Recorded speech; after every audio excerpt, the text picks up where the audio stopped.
For nation देख रहे हैं आप। मैं हूं रश्मि श्रीवास्तव आपके साथ। बिहार विधानसभा चुनाव में बीजेपी का खेल बिगाड़ने की तैयारी केंद्रीय मंत्री चिराग पासवान की तरफ से की जा रही है, और ऐसा इसलिए क्योंकि देखिए एनडीए में अभी तक सीट बंटवारे का फॉर्मूला तय नहीं हुआ है, लेकिन चिराग पासवान ने अपनी रणनीति और प्लानिंग बना ली है। इस प्लानिंग के तहत जो जानकारी सामने आ रही है उसके अनुसार चिराग पासवान 70 सीटों पर दावेदारी करेंगे, और ये आंकड़ा इतना ज्यादा है कि बीजेपी का पूरा खेल ही बिगड़ जाएगा।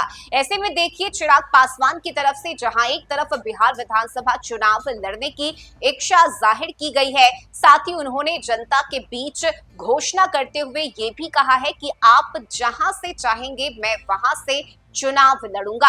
लेकिन देखिए इस सबके बीच सीट शेयरिंग को लेकर चिराग पासवान की तरफ से बड़ी प्लानिंग बनाई गई है, और अंदर खाने से जो खबर सामने आ रही है उसके अनुसार 70 सीटों की डिमांड चिराग पासवान की तरफ से की जा सकती है। ऐसे में आपको बताएं कि बिहार विधानसभा चुनाव में अब ज्यादा समय नहीं रह गया है। सीटों के तालमेल को लेकर महागठबंधन और एनडीए दोनों में ही खिचड़ी पक रही है।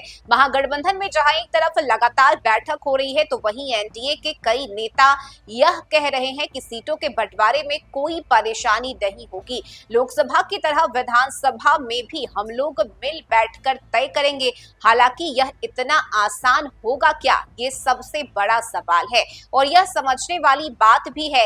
हालांकि गठबंधन में सभी दलों को ज्यादा से ज्यादा सीटों की चाहत होती है, लेकिन एनडीए में जो फॉर्मूला बीजेपी और जेडीयू बनाने की फिराक में है, चिराग पासवान और जीतन राम मांझी उस पर सहमत नजर नहीं आ रहे। ऐसे में बिहार चुनाव में सीटों की शेयरिंग को लेकर अभी तक एनडीए में कोई औपचारिक बैठक नहीं की गई है, लेकिन बीजेपी के विश्वस्त सूत्रों के अनुसार जो फॉर्मूला तय हुआ है उसमें 243 सीटों में से 102 सीटों पर बीजेपी, 102 सीटों पर जेडीयू, 28 सीट चिराग पासवान की पार्टी को, जीतन राम मांझी की पार्टी को 7 सीट और उपेंद्र कुशवाहा को 4 सीट मिल सकती है।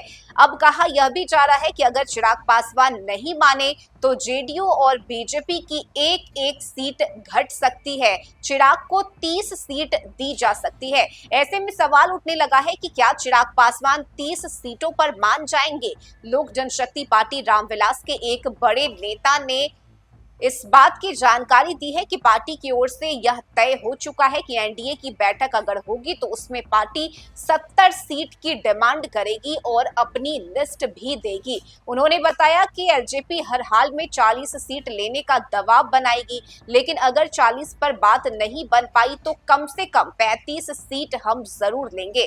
35 सीटों से नीचे एक भी सीट कम अगर हुई तो हम नहीं मानेंगे। उन्होंने यह भी बताया कि 35 सीट से नीचे हम लोग मानने के लिए बिल्कुल भी तैयार नहीं होंगे, और ऐसे में अगर चिराग पासवान की पार्टी का यह दावा बरकरार रहा तो निश्चित तौर पर एनडीए में कुछ सीटों के लिए खींचतान हो सकती है। बीजेपी और जेडीयू को कहीं ना कहीं 100 सीट से नीचे आना पड़ सकता है, और तभी एनडीए मजबूत रह सकती है, क्योंकि मांझी की पार्टी 15 से 20 सीटों की डिमांड कर रही है। लेकिन अगर चिराग पासवान को 35 सीटें मिलती है तो उस फॉर्मूले से जीतन राम मांझी को 7 सीट दिया जा सकता है। पिछली बार देखिए 2020 में जीतन राम मांझी को जेडीयू के खाते से 7 सीट दी गई थी, जिसमें उन्होंने 4 सीट पर जीत हासिल की थी। लेकिन अब जो रणनीति है और सीट बंटवारे का जो फॉर्मूला है वो पूरी तरह से अब बदला हुआ नजर आ रहा है, और यही वजह है कि चिराग पासवान की पार्टी के नेता की तरफ से इस बात की जानकारी दी गई है। उन्होंने बताया है कि हमने ये तय किया है कि हम 70 सीटों की डिमांड करेंगे, और अगर 70 सीट पर एनडीए में सहमति नहीं बन पाती है तो कम से कम 35 सीट पर हमारी पार्टी चुनाव लड़ेगी, और उससे कम पर हम बिल्कुल भी राजी नहीं होंगे। ऐसे में देखना होगा कि एनडीए में किस तरह से सीटों को लेकर सामंजस्य बैठाया जाता है, और जो अलग अलग दल इसमें शामिल हैं, चाहे वो चिराग पासवान की हम बात करें, जीतन राम मांझी की बात करें, जेडीयू हो या फिर बीजेपी, कैसे इन सभी में सीट का बंटवारा हो पाता है। इस खबर में अभी के लिए बस इतना ही। न्यूज़ फॉर नेशन पर खबरों का सिलसिला जारी रहेगा। नमस्कार।